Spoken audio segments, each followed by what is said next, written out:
नमस्कार साथियों, स्वागत है आप लोग का माई पीसीएस स्टडी के ऑनलाइन प्लेटफॉर्म पे। दोस्तों, आज हम लोग देखेंगे 8वें वेतन आयोग के बारे में और इससे संबंधित सारी डिटेल्स जानकारी हम लोग इसमें इस वीडियो में देखेंगे। तो आइए चलिए पहले हम लोग देख लेते हैं कौन-कौन से हम लोग टॉपिक इसमें इस वीडियो में कवर करेंगे और 8वें वेतन आयोग से संबंधित जितने भी इम्पोर्टेंट इन्फॉर्मेशन है उसे हम लोग यहाँ पे देखेंगे। तो अब तक कितने वेतन आयोग बने हैं इसके बारे में हम लोग देखेंगे और कितने वेतन आयोग इसी पारी से आ गई हैं और वेतन आयोग क्या है, वेतन आयोग के कार्य क्या हैं, अब तक कितने वेतन आयोग बने हैं, 8वां वेतन आयोग की इसी पारी से क्या है और 8वां वेतन आयोग कब बना है, क्या है? इससे संबंधित जो भी इन्फॉर्मेशन है हम लोग आगे देखेंगे।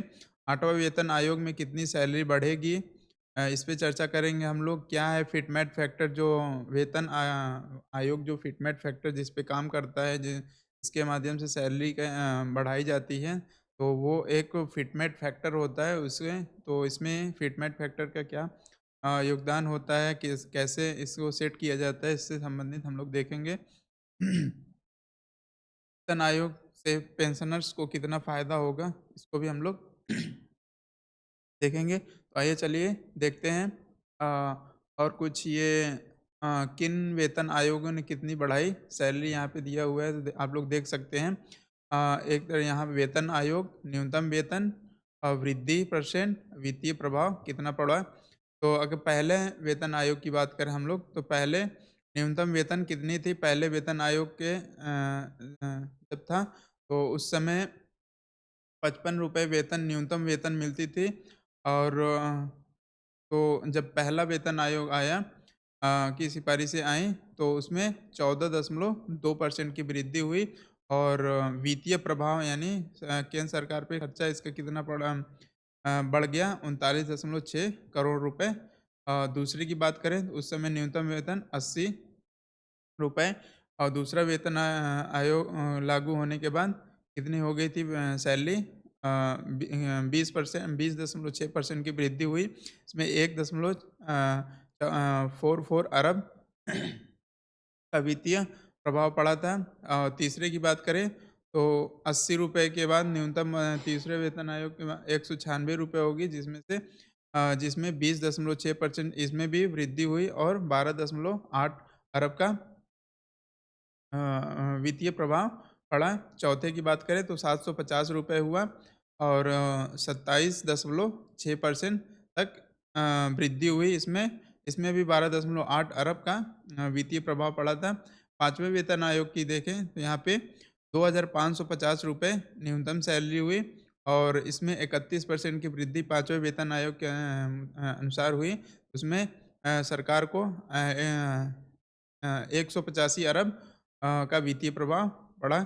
छठे वेतन आयोग की बात करें तो इस समय न्यूनतम सैलरी 7,000 हो गई और इसमें 54% की वृद्धि हुआ, जिसमें 220 अरब डॉलर, सॉरी 220 अरब वित्तीय प्रभाव सरकार पे पड़ा। और 7वें वेतन आयोग की बात करें जो अभी वर्तमान में चल रहा है, जिसे 2026 तक खत्म करके 8वें वेतन आयोग इम्प्लीमेंट किया जाएगा। 7वां वेतन आयोग में न्यूनतम सैलरी कितनी है 18,000 और वृद्धि परसेंट इसकी अगर हम लोग देखें तो 4.3% हुई थी, जिसमें 1,000 अरब का वित्तीय प्रभाव सरकार के ऊपर देखने को मिला था। तो आइए हम लोग आगे देखते हैं वेतन आयोग क्या है और किन लोगों को इसका फ़ायदा मिलता है। तो वेतन आयोग क्या है और किन लोगों को इसका फ़ायदा मिलता है, इससे हम लोग देखते हैं क्या है नीचे एक्सप्लेनेशन। और वेतन आयोग केंद्र सरकार का एक तरह से बनाई गई एक सरकारी कमेटी है। तो यहाँ तरफ नहीं है, तरह होगा। तो वेतन आयोग केंद्र सरकार जो सेंट्रल गवर्नमेंट है की तरफ से बनाई गई एक सरकारी कमेटी है। वेतन आयोग में विशेषज्ञ, जो वेतन आयोग होता है जिसमें विशेषज्ञ, अर्थशास्त्री और सरकार के वरिष्ठ अधिकारी होते हैं। तो जो वेतन को लेके अन्य आंकड़ों को देखते हैं और उसके माध्यम से अ, सरकारी कर्मचारियों के वेतन में वृद्धि की बातें की जाती हैं। तो इसमें विशेषज्ञ रहते हैं, अपने-अपने फ़ील्ड के विशेषज्ञ रहते हैं, इसमें अर्थशास्त्री रहते हैं, इकोनॉमिक्स रहते हैं, सरकार के वरिष्ठ अधिकारी भी होते हैं इसमें। इस कमेटी का काम सरकारी कर्मचारियों यानी जो इस वेतन आयोग यानी वेतन आयोग की जो कमेटी बनाई जाती है, इसमें क्या होता है कि कर्मचारियों, सशस्त्र बलों जो पैरामिलिट्री फ़ोर्स होती है, उनके सशस्त्र बलों और दूसरे सरकारी पदों पर काम करने वाले लोगों की सैलरी और भत्तों के में वाजिब बढ़ोतरी करना होता है। तो इस कमेटी का काम क्या होता है कि जितने भी केंद्रीय कर्मचारी होते हैं, सशस्त्र बल के, पैरामिलिट्री फ़ोर्स के जवान होते हैं और जो भी दूसरे तरह के सरकारी पदों पर कार्यरत रहते हैं, उनकी सैलरी में और भत्तों में वाजिब जो इस समय की परिस्थिति के अनुसार होती है, उसमें बढ़ोतरी करना होता है। यह क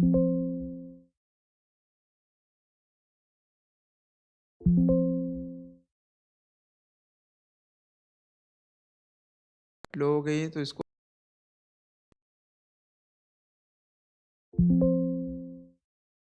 आइए दोस्तों कंटिन्यू करते हैं इसके बाद। तो हम लोग यहाँ पे कर्मचारियों के वेतन ढाँचे में बदलाव देख रहे तो यहाँ पे कर्मचारियों के वेतन ढाँचे में बदलाव के बारे में अपनी सिफ़ारिशें देते हैं। वेतन आयोग की सिफ़ारिशें वैसे तो केंद्रीय सरकार के कर्मचारियों और पेंशन होल्डर्स पर लागू होती हैं। तो जो वेतन आयोग की जो सिफ़ारिशें होती हैं, वो केंद्रीय कर्मचारियों के लिए होती हैं। लेकिन पिछले कई सालों में एक ट्रेंड देखने को मिला है। ट्रेंड क्या है कि केंद्र सरकार की तरह कई राज्य सरकारें भी अपने यहाँ वेतन आयोग की सिफारिश को लागू कर देते हैं। अब जो भी हो इसमें पॉलिटिकल प्रेशर हो या कुछ भी हो, इसके माध्यम से स्टेट गवर्नमेंट्स भी क्या होती हैं, जो केंद्र के वेतन आयोग की सिफारिशें होती हैं, वो सारे स्टेट भी उस सिफारिश को अपने यहाँ इम्प्लीमेंट कर देते हैं। तो राज्य सरकार के जो भी कर्मचारी होते हैं, उनको भी इस वेतन आयोग की सिफारिशों का फ़ायदा मिल जाता है, जैसे कि 7वाँ वेतन आयोग लगभग सारे स्टेट में लागू हैं और सबको या तो केंद्रीय कर्मचारी हो या राज्य सरकार के कर्मचारी हों, सबको 7वें वेतन आयोग के अनुसार ही सैलरी मिलती है। तो इस प्रकार हम लोगों ने देखा कि वेतन आयोग क्या है और किन लोगों को इसका फ़ायदा होता है। फ़ायदे की अगर हम लोग इसमें बात करें तो फ़ायदा केंद्रीय कर्मचारियों को भी होता है और राज्य के कर्मचारियों को भी होता है। बल्कि थोड़ा बहुत राज्य में इम्प्लीमेंट करने के लिए 2, 4, 10 महीने की जो भी डिले होता है, वो देखा जाता है। लेकिन 8वें वेतन आयोग अगर आता है तो केंद्रीय कर्मचारियों को भी उसका फ़ायदा होगा और राज्य के कर्मचारियों को भी उस राज्य के गवर्नमेंट इम्प्लीमेंट के बाद होगा। आइए नेक्स्ट देखते हैं इसी में वे वेतन आयोग के इतिहास की बात करें तो सॉरी वेतन आयोग के इतिहास की बात करें तो पहला वेतन आयोग पहले वेतन आयोग कब बनाया गया था? जनवरी 1946 में स्थापित किया गया था और इनमें इसने मई 1947 में भारत की अंतरिम सरकार को अपनी रिपोर्ट सौंपी थी। यानी जनवरी 1946 में वेतन आयोग को स्थापित किया गया था और इसने मई 1947 में जो अंतरिम सरकार थी उस समय उसको अपनी रिपोर्ट सौंपी थी। आमतौर पर वेतन आयोग का गठन हर 10 साल में एक बार किया जाता है।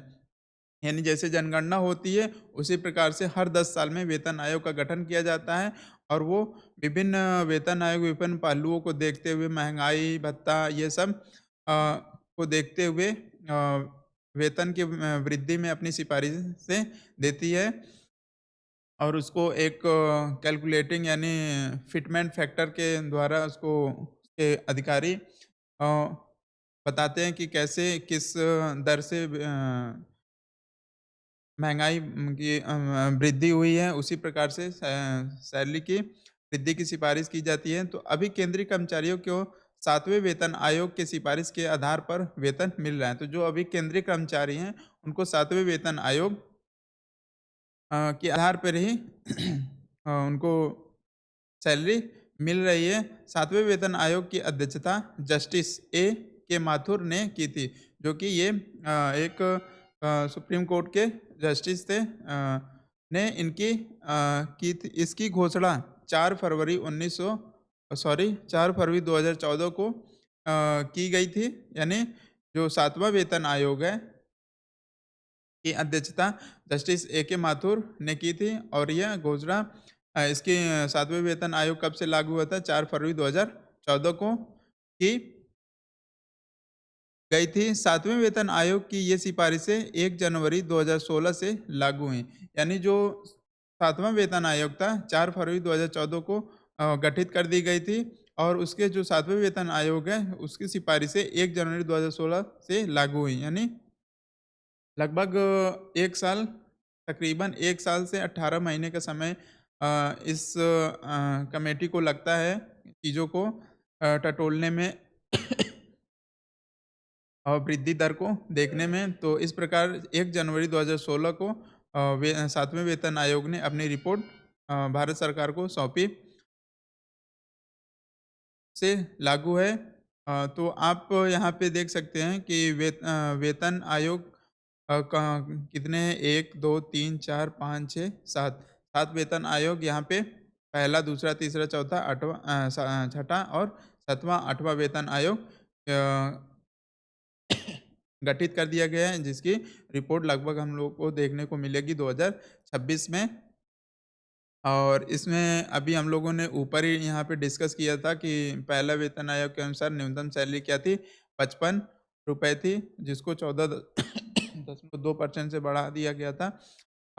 दूसरे वेतन आयोग में 80 रुपए हुआ, तीसरे में 196, चौथे में न्यूनतम वेतन 750 रुपए था, पाँचवें में 2550 हुआ, छठे में 7000, सातवें में 18,000। अब 8वें वेतन आयोग में देखते हैं कि न्यूनतम सैलरी कितनी होगी। आगे इसकी भी चर्चा की गई है, तो आइए देखते हैं।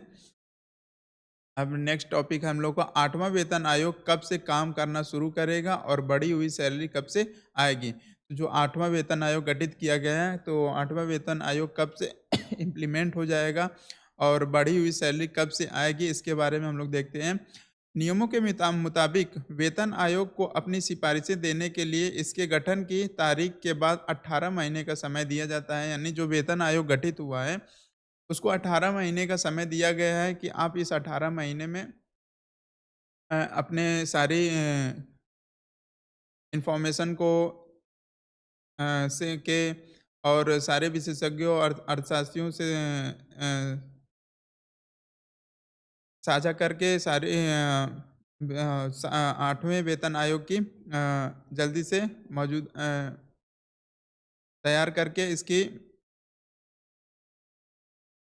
तो यहाँ पे देखेंगे तारीख के बाद 18 महीने का समय दिया जाता है। मौजूदा यानी कि 7वां वेतन आयोग दिसंबर 2025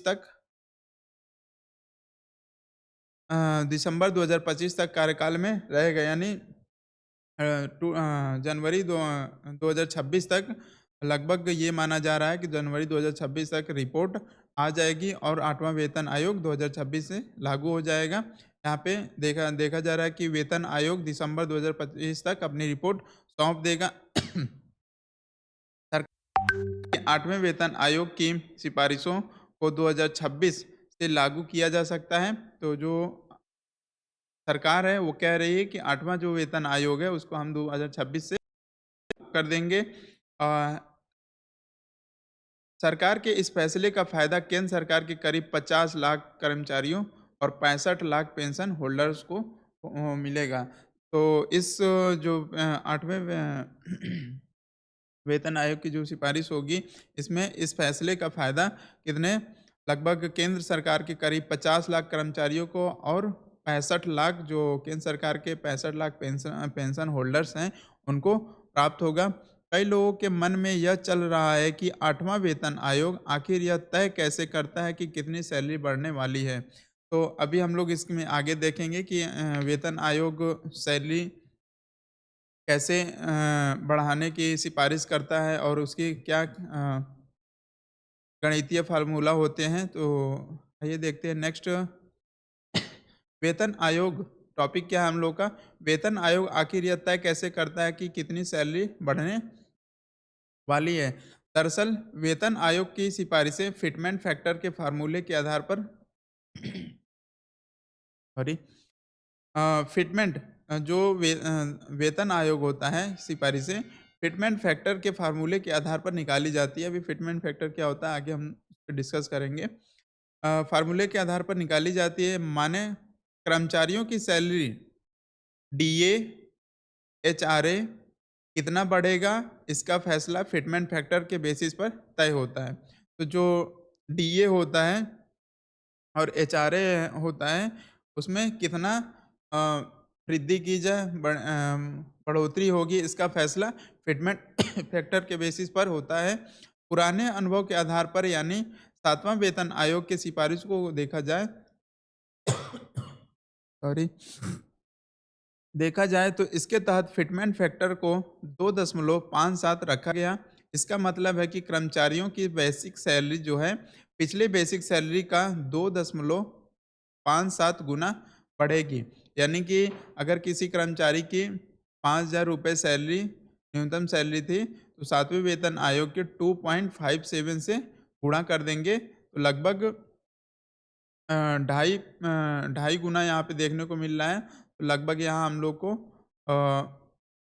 अगर हम मल्टीप्लाई करते हैं तो लगभग 15 से 17,000 रुपये की न्यूनतम सैलरी उसकी हो जाएगी। तो यहाँ पे 2.57 गुना बढ़ेगी। इन सिफारिशों पर अमल के बाद केंद्र सरकार के कर्मचारियों को जो मिनिमम बेसिक सैलरी है वह 6वें वेतन आयोग के समय 7,000 यहाँ पे देखिए तो 6वें वेतन आयोग के समय 7,000 रुपये थी, जिसको ढाई गुना अगर 2.57 से गुणा कर दिया गया तो जो बढ़कर वो 18,000 रुपये हो गए। यानी 7,000 में हमने मल्टीप्लाई कर दिया 2.57 का, तो इसमें देख रहे हैं हम लोग कि लगभग अ, ढाई गुना बढ़ोतरी देखने को मिल रही है। तो जिसके माध्यम से 7,000 से उनकी न्यूनतम सैलरी 7वें वेतन आयोग में 18,000 रुपये हो गई पर पहुंच गए। इसी तरह मिनिमम पेंशन भी है, जैसे जिसकी मिनिमम पेंशन रही होगी इसमें लगभग 30 से 35% की वृद्धि होती है। तो इसी प्रकार से जैसे सैलरी बढ़ी वैसे ही पेंशन में वृद्धि हुई। नेक्स्ट 8वां वेतन आयोग अब कितना फिटमेंट फैक्टर तय करता है यह तो 8वें वेतन आयोग की रिपोर्ट के बाद ही पता चलेगा। तो जैसे ही रिपोर्ट आएगी वैसे ही हम लोग को ये पता चलेगा कि 8वां वित्त आयोग जो है किस फिटमेंट फैक्टर पे काम किया है और उसने कितनी वृद्धि दर को बढ़ाई है। 1.5 या 2.5 या 3.5 जो भी फिटमेंट फैक्टर सेट होगा 8वें वेतन आयोग के अनुसार वो हम लोग को 8वें वेतन आयोग की रिपोर्ट के बाद ही पता चलेगा। पर जानकारों का अगर इसमें हम लोग देखें तो जानकारों का मत है जो वो बता रहे हैं कि 8वां वेतन आयोग ने के अनुमान के अनुसार फिटमेंट फैक्टर जो है वो 2.28 से 2.86 के बीच रहने वाला है। यानी जो इस मामले में कई सालों से कई दशकों से देखते आ रहे हैं जो इस मामले के जो विशेषज्ञ हैं वो उनका ये कहना है कि जिस प्रकार की स्थितियां परिस्थितियां हैं उसको देखते हुए लगभग 2.28 से 2.86 के बीच वृद्धि दर फिटमेंट फैक्टर के अनुसार सकती है। अ, अगर यह लागू होता है तो न्यूनतम मूल वेतन जो है 18,000 से बढ़कर 41,000 से 51,500 रुपए के बीच हो सकती है। अगर 18,000 7वें वेतन आयोग के अनुसार न्यूनतम वेतन है, अगर 8वां वेतन आ जाता है तो न्यूनतम वेतन में 18,000 रुपए से हम लोग अगर मल्टीप्लाई कर दें 2.28 का तो लगभग 41,000 रुपए न्यूनतम सैलरी हो जाएगी उस केंद्रीय कर्मचारी की। और अगर 2.8 6 2.86% से फिटमेंट फैक्टर वर्क करता है तो उस समय मल्टीप्लाई करेंगे तो 51,400 रुपये उसकी सैलरी हो जाएगी। 18,000 से बढ़कर सीधे ₹51,400 के बीच हो सकता है। तो ये तो अब रिपोर्ट आने के बाद ही पता चलेगा, लेकिन ये एक अनुमान लगाया जा रहा है कि 2.28 से 2.86 के बीच रह सकता है। फाइनेंशियल एक्सपर्ट की माने तो फाइनेंशियल एक्सपर्ट ने बताया कि अगर सरकार की ओर से 8वें वेतन आयोग में 2.86 का फिटमेंट फैक्टर मंजूर कर दिया जाता है तो सरकारी कर्मचारियों के न्यूनतम वेतन और पेंशन में 186 फीसद की बढ़ोतरी होने की उम्मीद है। यानी जैसे कि 2.86 का फिटमेंट फैक्टर अगर मंजूर कर दिया जाता है तो लगभग 186% की बढ़ोतरी होने की उम्मीद है। इस तरह से कर्मचारियों की सैलरी में लगभग 200% का इजाफा हो सकता है। 7वें वेतन आयोग के सिफारिशों के बाद हायर ग्रेड वाले सेक्रेटरी लेवल के अधिकारी की अधिकतम सैलरी जो कि यहाँ पे 2.5 लाख है, 2.5 लाख है। उदाहरण के लिए यानी ये एग्जाम्पल के तौर पे बता रहे हैं कि जो हाई लेवल के जो सेक्रेटरी पद के अधिकारी होते हैं उनकी अधिकतम सैलरी कितनी होती है, 2.5 लाख। उदाहरण के लिए है 8वें वेतन आयोग में फिटमेंट फैक्टर यानी पुराना वाला 2.57 ही रहता है। तो इस ग्रेड के अधिकारी की बेसिक सैलरी अगर मल्टीप्लाई करेंगे 2.5 से लाख से बढ़कर इसकी इनकी 6.4 लाख हो जाएगी। तो इस प्रकार से हम लोगों ने फिटमेंट फैक्टर देखा। आगे हम लोग 8वें वेतन आयोग के अंतर्गत पेंशन की स्थिति। अगर 8वें वेतन आयोग लागू होता है तो इसमें पेंशनर्स को क्या स्थिति रहेगी, उनको क्या इसमें लाभ होगा, आइए देखते हैं। 8वें वेतन आयोग के अंतर्गत वेतन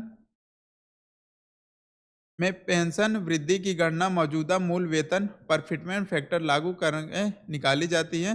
तो इसमें भी फिटमेंट फैक्टर ही लागू करके निकाला जाता है। 7वें वेतन आयोग के अमल में आ जाने के बाद केंद्र सरकार के रिटायर्ड कर्मचारियों की पेंशन करीब करीब 24% तक बढ़ी थी। यहाँ पे अगर हम लोग करेंट अ, कर्मचारियों की देखें तो उनकी लगभग 200% की बढ़ोतरी देखने को मिल रही है। यहाँ पे अगर 7वें वेतन आयोग देखें तो 24% तक की बढ़ोतरी देखी गई थी। अगर फिटमेंट फैक्टर के हिसाब से देखें तो 8वें वेतन आयोग में पेंशन करीब 34%, यानी अभी इस समय 8वां वेतन आयोग में ये अनुमान लगाया जा रहा है कि लगभग पेंशनर्स की 34% की वृद्धि होने जा रही है, उनकी सैलरी में होने की उम्मीद जताई जा रही है।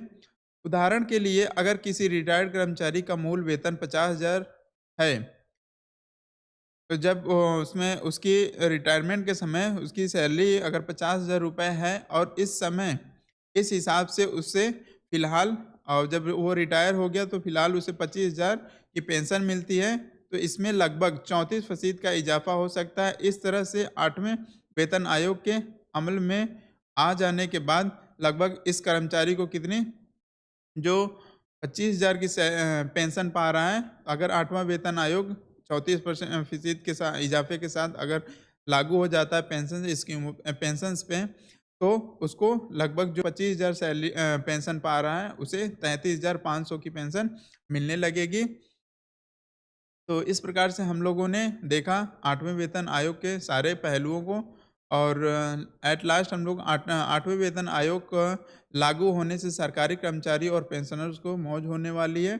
वही इससे देश की अर्थव्यवस्था में भी काफ़ी फ़ायदा होने का अनुमान है। फ़ायदा इस बात में देखा जा रहा है कि अगर किसी कर्मचारी की सैलरी दोगुनी कर दी जाए या पेंशन दोगुनी कर जाए तो वो अपने ज़रूरतों के लिए पूरी करने के लिए वो बाज़ार से अपने सामान को खरीदेगा, तो इससे मार्केट भी मार्केट की स्थिति भी अच्छी होगी।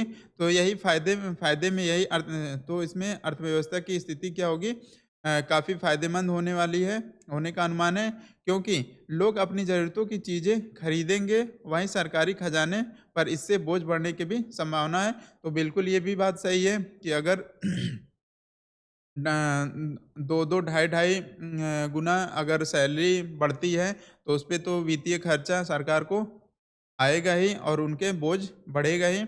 तो इस प्रकार से हम लोगों ने 8वें वेतन आयोग के सारे पहलुओं को देखा और जो कुछ भी अगर इसमें और भी आप लोग को जानकारी चाहिए तो आप लोग कमेंट में बता सकते हैं कि आगे नेक्स्ट वीडियो हम लोग बनाएँगे अगर 8वें वेतन आयोग 2026 की रिपोर्ट आने के बाद, तो उसमें हम लोग देखेंगे। अ, चलिए तब तक के लिए धन्यवाद। वीडियो समाप्त करते हैं।